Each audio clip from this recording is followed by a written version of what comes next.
Greetings, Wanderer. It is my pleasure to introduce you to a unique tour.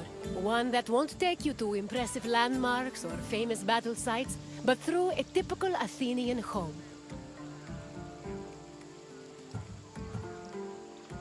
For an outgoing people like the Greeks, the house was a refuge of privacy. Inside, they could escape from the constant demands of civic life to enjoy the simple pleasures of family life.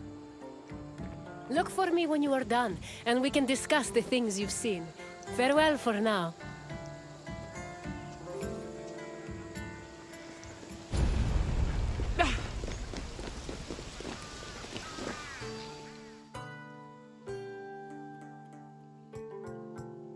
The house, or oikos, was a residence for Greek families and their slaves. Contrary to modern houses, which look outward, the Greek household was built to look inward on a courtyard. The courtyard was the house's central fixture. It was the building's main source of daylight, and also the location of religious altars dedicated to worship. The building itself was made up of familiar accommodations, including bedrooms, storage rooms, a kitchen, and a living room. Women were generally in charge of tending to the home, which in Greece was called oikonomia, a term that inspired the modern word economy.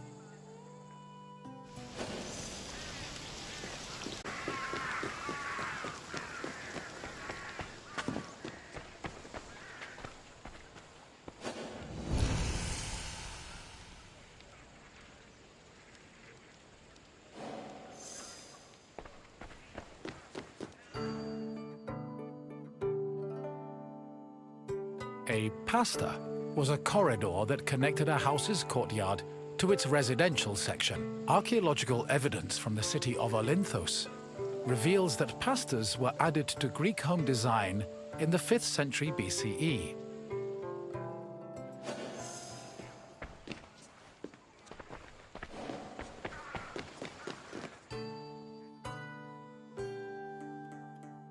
Greeks had no qualms about combining their work and their private lives, and many of them worked from home. Artisans like blacksmiths, sculptors, and potters often had workshops in their houses. Some even operated small stores to sell their work. Similarly, doctors were known to treat patients in special offices located in their homes. Women also worked in the house and were responsible for making textiles, as well as producing clothes and supervising weaving, which was carried out by slaves. If the household was wealthy enough, they could even produce a surplus of textiles to sell in times of financial difficulty.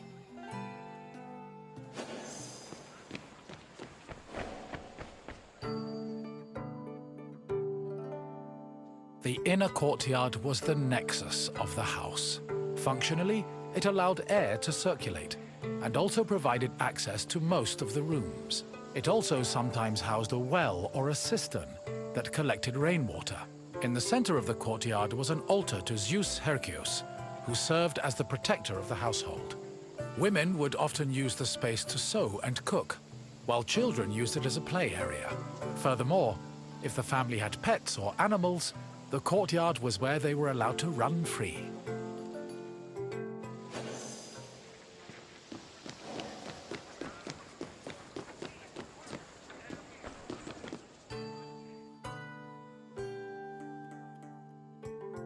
The bathroom was located in the back of the house. Much like today, it was used for cleaning and washing, although the Greeks used chamber pots instead of toilets.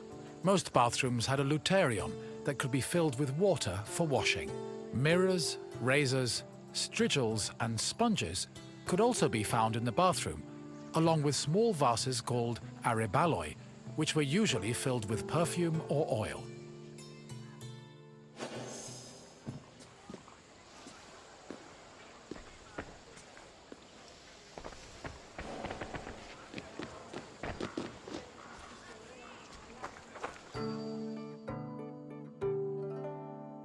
Greek homes had kitchens where the family's meals were prepared. The Greeks did not often eat meat, except during special occasions like banquets or after sacrifices. They had mainly a grain-based diet, eating staples such as bread, porridge, or a barley cake called maza. They also occasionally ate poultry, fish, and other seafood, as well as fruits, vegetables, goat milk and cheese, and olive oil. Food was cooked on a tripod, or sometimes in a klibanos, which was a sort of mobile oven. Other cooking implements included braziers, mortars and pestles, a spit to hold food over a fire, platters, and frying pans. The family also used the kitchen to store food in containers called pithoi.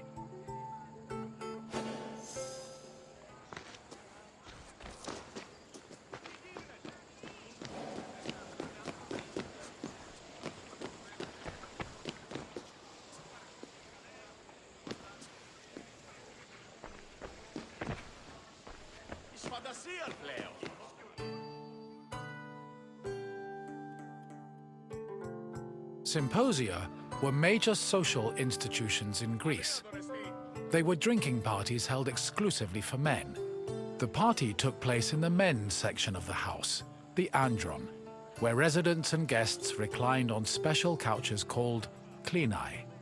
Food was served on low tables set in front of the couches, while wine was placed in a crater in the center of the room. During a symposium, men drank, sang, had philosophical discussions, and played games like kotobos. Musicians, dancers, and even courtesans were often welcomed to attend as well. However, wives and daughters were always excluded.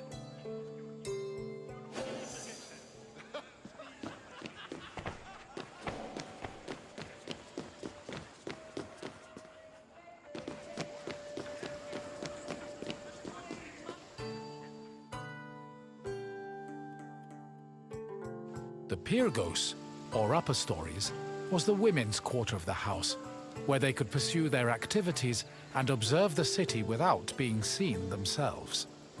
The rooftops were also used in a special rite called the Adonia, a private celebration held in honor of Adonis, which was reserved for women. At the beginning of spring, women filled terracotta pots with soil and lettuce seeds, then climbed a ladder to place the pots on the rooftop.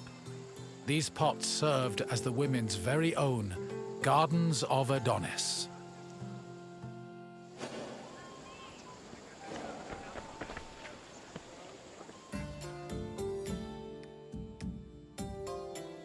I hope you now have a better understanding of the routines and home life of the Greek people. What would you like to do next?